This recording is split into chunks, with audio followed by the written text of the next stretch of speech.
And Bonds hits one high. Hits it deep. It is out of here. This is caught. Diggs.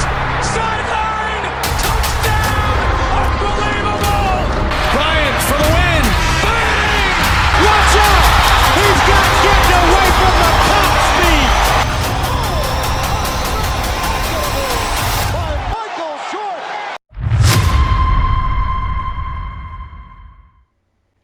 What is going on, everyone? Welcome back to another SGN video where it's all sim all the time, and today we are bringing you the best MyNBA settings for 2K24. This has been a video I've dropped for the last couple of years, man. You guys really seem to appreciate it. It's been a popular video every year. I'm excited to bring it to you guys this year too, man. I want to shout out everyone in my Discord for helping me out, helping me test. As I've stated before, SGN is no longer me, man. It's become a group. We've got a fantastic group of people working and testing. So you know you're not just getting the sliders and settings from myself, but you get many people putting in time and effort and getting the best that we can possibly get from you for this game. So we have this in a really good spot for 2K24. However, there's a couple things that are broken in 2K24 that I'm going to teach you the best way we can utilize what's available to us moving forward, but it's very clear to me that the devs do not play MyNBA. They talk about it, they put out new features for it, they add new stuff for MyNBA, but they can't even fix what's broken, and they probably don't even realize it's broken because they don't even play the damn thing. So we're going to talk about that. I'm going to show you guys how to go about the issues with MyNBA and how to handle them as best as possible, and then I'll show you guys all the sliders and settings. Now, this MyNBA scenario that I have is going to include the roster. If you haven't seen the video already, I talk about the need for roster edits as far as tendencies and badges, intangibles, things like that. I have already gone ahead and done all of those roster edits for you, and it is included in this scenario. But what is not included is the gameplay sliders. You will need to watch that video and get that. Unfortunately, so many people know my gamer tag and just look up my stuff that they don't even watch my content anymore. So this is the route that I have to go to not lose views, man. It's the good thing about becoming popular a little bit, and also kind of the shitty thing about gaining notoriety in the 2K community is people don't even watch your stuff. They just know to look for your content and then download it and don't even watch your video or hear what you have to say. So you're going to want to go ahead and put whatever draft class you want in here. You're going to have to grab whatever sliders you want. Hopefully they're mine.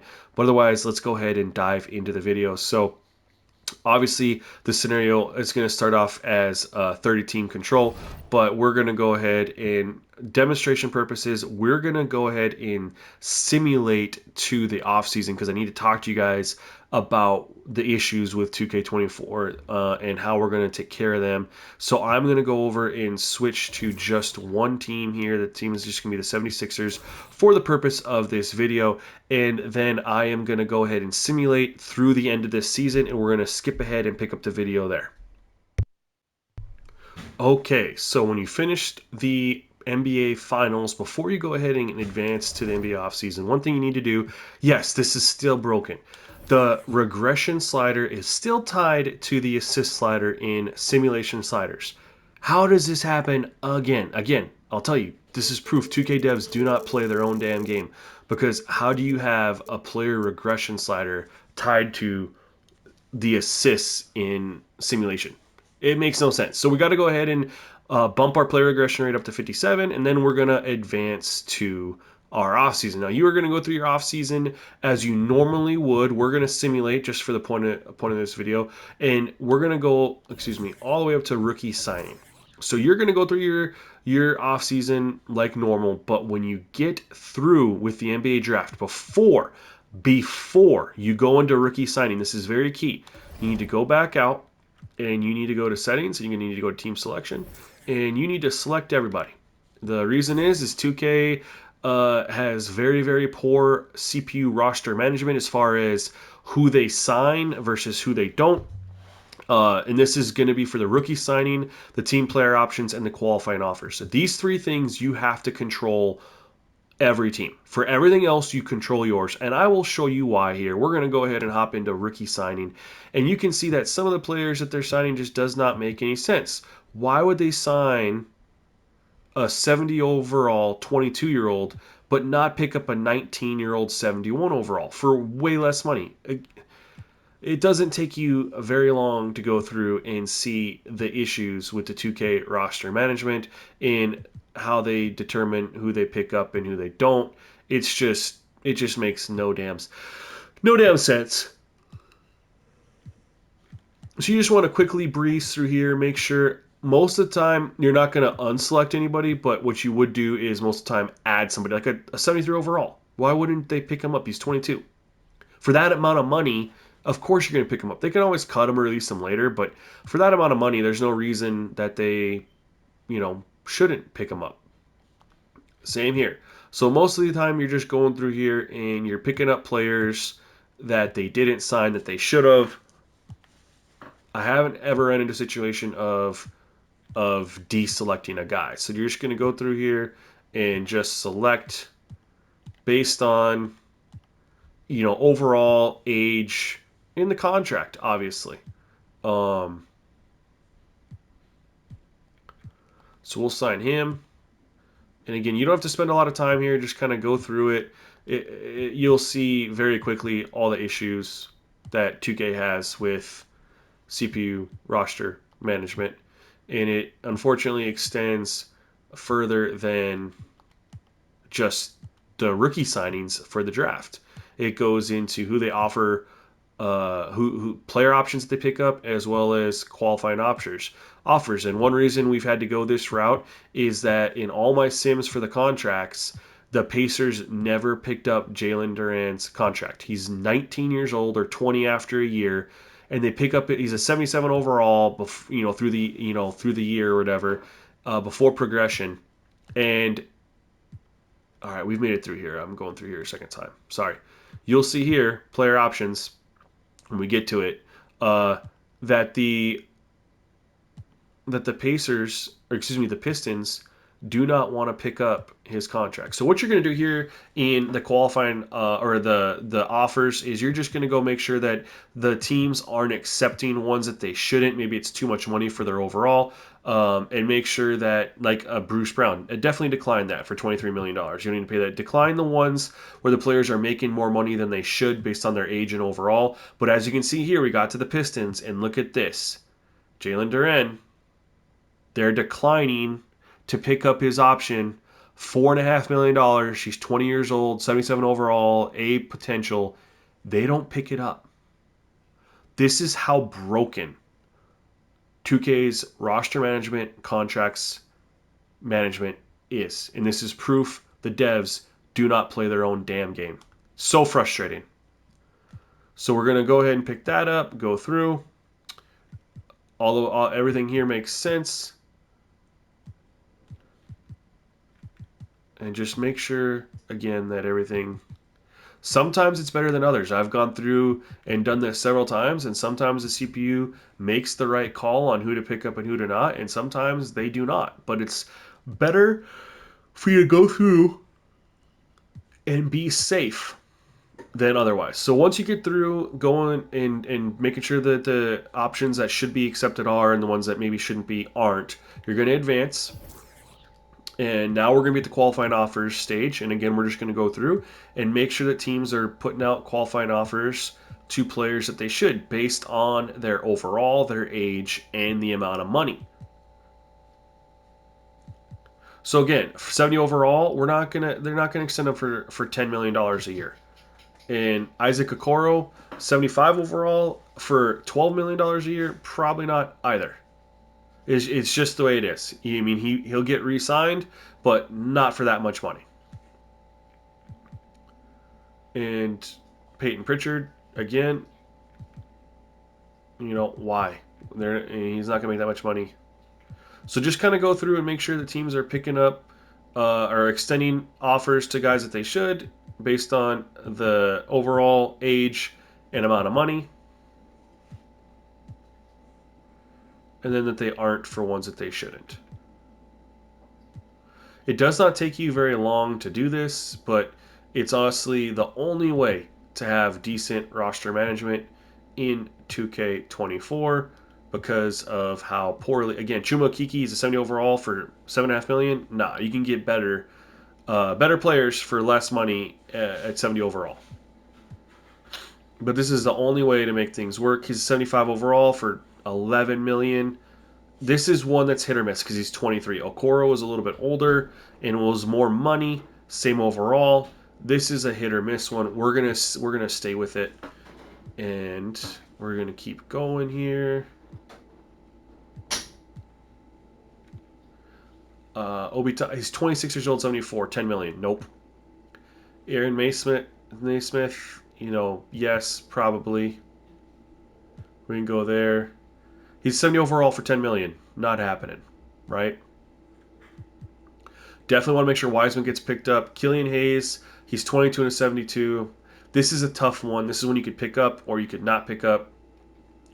I think that you wouldn't pick him up for $10 million for 22 years old. He hasn't really progressed. Malachi Flynn, we're not going to pick up. And again, you can choose to do this how you see fit. This is your own universe. I'm just showing you the way that if you do not do this and you let the CPU, you already see Jalen Duren's going to be a free agent. He's not going to get picked up at 20 years old for $4.5 million because of how horrible the roster management is. And you make it through. So as soon as you make it through, you hit advance, and now you're done. So before you enter the moratorium, you're going to back out. You're going to go to options. You're going to go to settings. You're going to go to team selection. You're going to deselect all and then go back to the team that you were running, which for this example was the 76ers. And you just go about your business as you were doing, which is going to have us, we're just going to simulate through everything. No big deal. And once we get through at that, you can get your draft class at any point in time. You can change it at any point in time, so it's not a big deal. So once you get back into the regular season, you got to go over here to options. You got to go over to the trades. Excuse me, not the trades. You got to go over to progression and drop regression rate back down to 1 for the simulation stats. And then you go about your business. But it's also good to go in, and even though we just did what we did, sometimes teams act stupid. So you want to go through and see, let's look at the salary cap space for some of these teams. Let's see if there's any team that just didn't maybe do what they should have done or has a ton of cap space lying around. But most of this looks pretty good. I mean, the Jazz have 11 million. Magic have 1.2. The Raptors have 38 million. So the fact that the Raptors, for whatever reason, did not spend any money is a huge red flag that there's going to be someone sitting in free agency, probably 2 players that should get signed. And you might have to just take control of Raptors and go sign them. We're just going to keep going and see. Spurs have 14 million. So there's probably 3 guys in free agency that need to get signed. Washington has 10 million. Okay. So now let's just take a look. Again, this is what 2K did to us, man. So really, it's not that bad, honestly. And Wiseman, you could go and sign Wiseman to the. Let's see what kind of money he wants. He wants $17.5 million. So the only team that has enough money to sign him would be the Raptors. But you could go and sign Wiseman to the Raptors. You could also do Patrick Williams if you wanted to.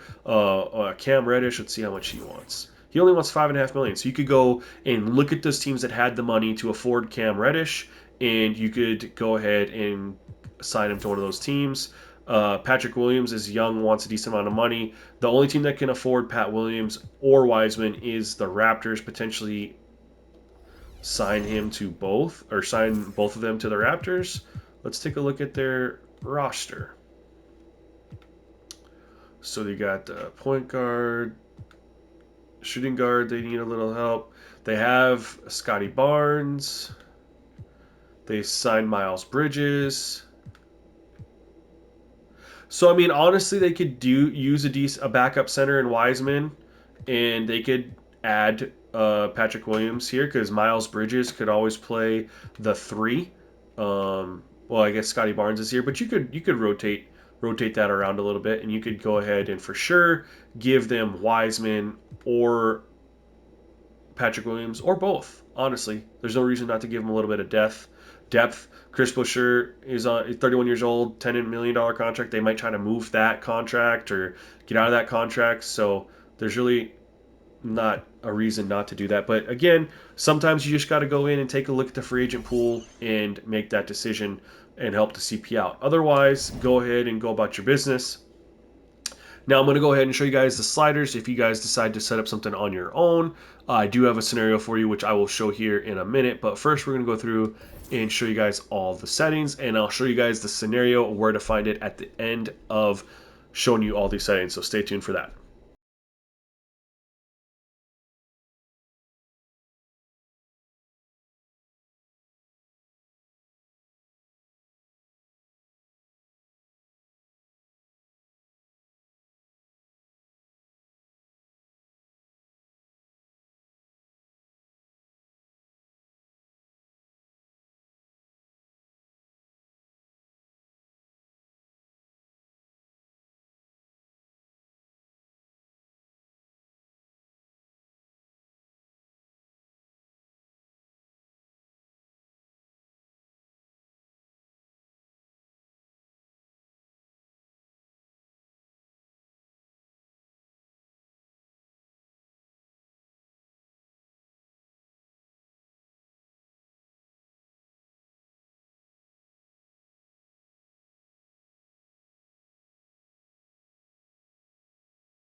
All right, guys, those are the settings. So now I'm going to go ahead and show you if you want to download scenario, you can do that. Like I said before, the scenario has all the roster edits that I talked about before in my other video that's already been done for you in this video, including the Damian Lillard trade. It has all the settings included for you. The only thing that's not in here is my gameplay sliders, which you just need to watch that video and input them. Or if you've already watched that video, you can just download those sliders if you saved them to your console. But anyway, guys, all you're going to do is just search My Gamertag Night 1, and it is SGN Official. This will get you all the MyNBA sliders and settings. Make sure you follow the video as far as how to operate in the off season, just like I showed you, and you will have a fantastic experience in 2K24. Thank you guys for checking out the video. Stay tuned to the next one. Peace.